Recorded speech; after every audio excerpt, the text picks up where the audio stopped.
Selamat hari Selasa Kliwon. Buat teman-teman yang merayakan Imlek, Kyonghi, semoga tahun kelinci ini membawa keberkahan, membawa rezeki, membawa damai, membawa kebahagiaan, membawa keberuntungan buat teman-teman semua, juga buat teman-teman yang tidak merayakan. Karena kebaikan itu tidak hanya milik satu golongan tertentu, tetapi kalau kebaikan dari hati akan dirasakan oleh banyak pihak. Teman-teman, hari ini saya tidak tahan lagi untuk tidak bikin video mengenai apa yang sering diucapkan sebagai falsafah Jawa. Bukan karena saya orang Jawa, tapi saya akan berangkat dari situ. Ajining diri, ajining diri skobusono, ajining rogo skobusono, ajining diri skolati. Jadi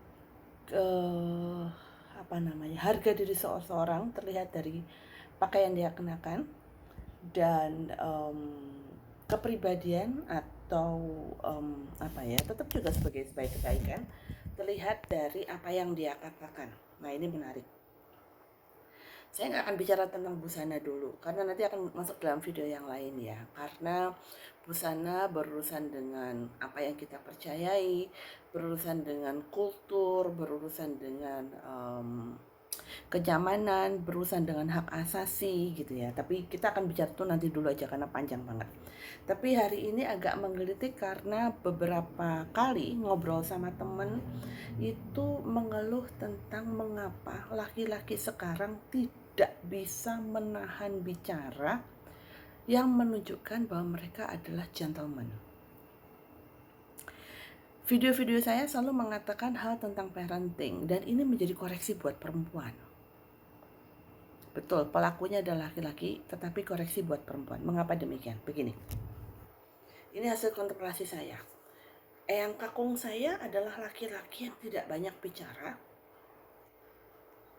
tapi mampu mengekspresikan apa yang dia rasakan dalam diam dan dalam perbuatan.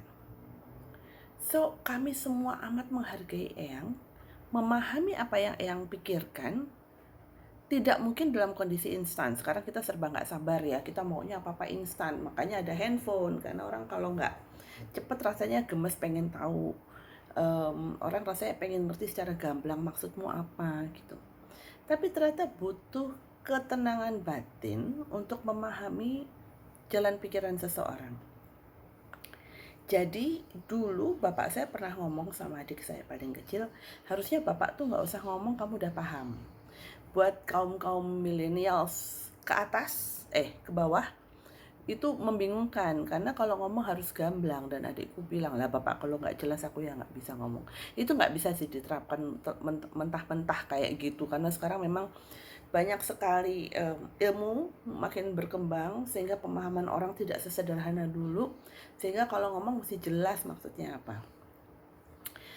My point is, bagaimana mungkin dulu orang laki-laki menggunakan diamnya sebagai cara untuk menunjukkan kewibawaannya. Sementara keluhan istri-istri zaman sekarang, keluhan perempuan zaman sekarang adalah laki-laki bebas mengatakan apapun yang membuat dirinya menjadi tidak terhormat. Maksudnya apa? Maksudnya adalah kata-kata yang dipilih adalah kata-kata yang menyakitkan hati.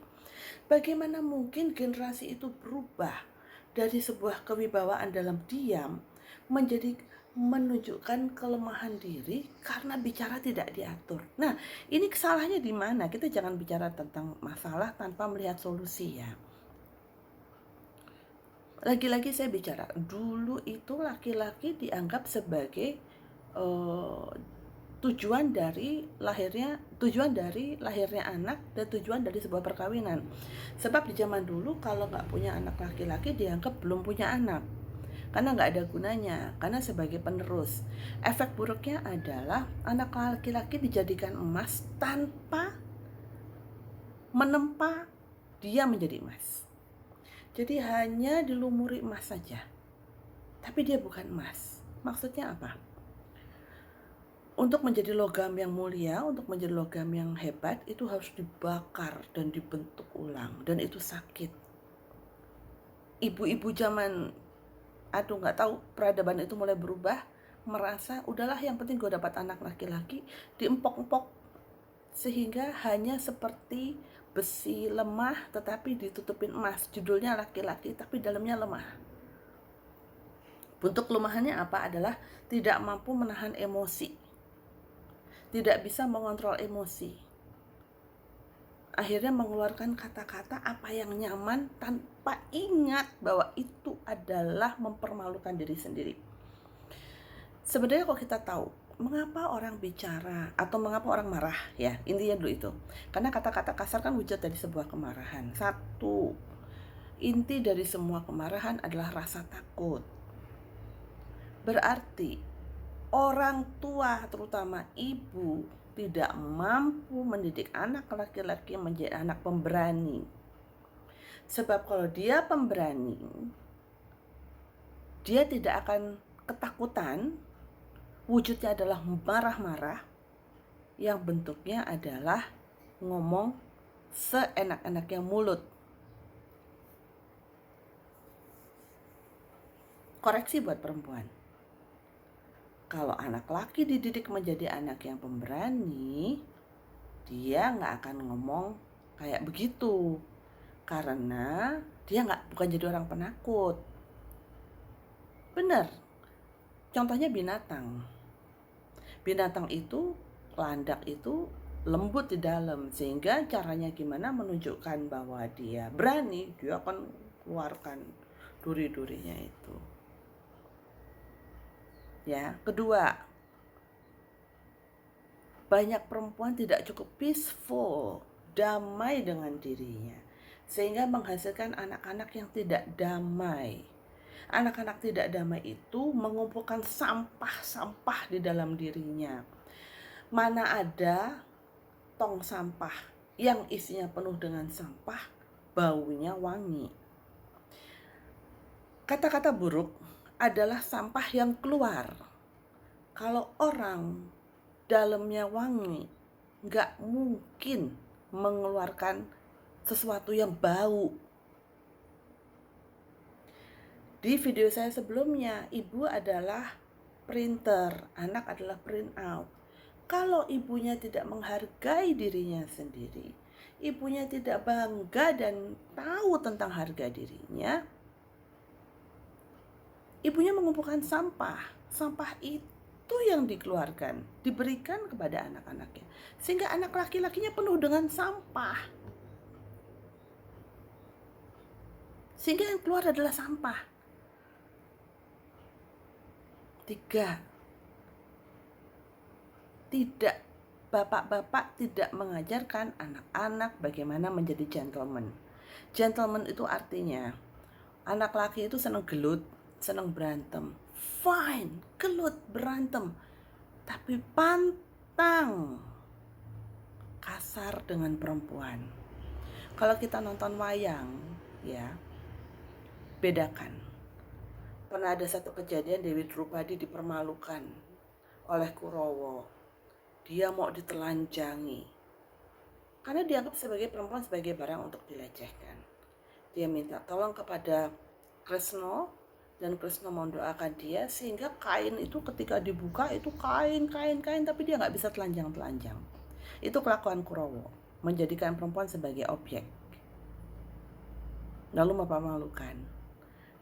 Pernahkah kita mendengar Pendowo yang jagoan, kerjanya membunuh Kurawa, kerjanya memusnahkan kejahatan? Sekali pernah gak kita mendengar mereka bicara kasar dengan perempuan, apalagi dengan ibunya? Jadi kalau ibu-ibu tidak mendidik anakmu menjadi Pendowo, bapak-bapak tidak mendidik anakmu menjadi Pendowo, bahkan fatalnya bapak-bapak mengajari dan mencontohkan kepada anak laki-lakinya jahat kepada istrinya, menjadi Kurawa, beraninya dengan perempuan, itu anakmu menjadi begitu. Bahaya loh. Dan nanti di liang kubur kita akan menjadi malu menjadi bapak dan ibu yang melihat anak-anak kita sebagai pecundang. Kenapa? Karena beraninya cuma sama perempuan. Boleh berani sama laki-laki, laki-laki aja. Saya pernah bilang itu, saya pernah punya murid gak mau mukul murid perempuan. Nah sekarang ini laki-laki yang salah didik ini ngata-ngatain istrinya karena dianggap istrinya adalah properti. Atas nama agama apapun, laki-laki adalah surganya, laki-laki adalah pemimpin, laki-laki harus dituruti, lalu semena-mena dengan perempuan. Jelas-jelas di agama mengatakan hormati ibumu, ibumu, ibumu. Lah ini perempuan kan ibu dari anak-anaknya. Dia menciptakan anak laki-laki yang pecundang juga, yang mulutnya buruk dengan perempuan, dan karma karena anak-anak dan perempuan keturunannya pasti akan diperlakukan seburuk laki-laki ini memperlakukan perempuan. So perempuan hati-hati, jangan bodoh. Didik anak laki-lakimu untuk menjadi ksatria. Itu cara membalas laki-laki mulut jahat. Karena mereka adalah guru. Mereka adalah guru. Kita mendapatkan PR, kenapa bertemu dengan orang-orang yang mulutnya jahat? Karena kita ternyata belum berhasil atau dituntut untuk berhasil mendidik anak laki-laki kita untuk punya mulut yang benar. Itu cara membalas. 2 cara membalasnya. Kuatkan hati. Jangan lari ke laki-laki lain. Untuk apa? Untuk apa? Belum tentu kita dapat laki-laki yang berpendidikan juga kok. Belum tentu dapat laki-laki yang perfect gentleman, yang tidak dicontohin bapaknya bagaimana bicara kasar dengan istrinya, yang gak dicontohin ibunya bagaimana hanya ngempok-ngempok anak laki dan memberi emas palsu, bukan menjadikan anak laki-lakinya emas. Selesaikan dengan diri sendiri. Ajari anak-anak perempuan kita untuk melihat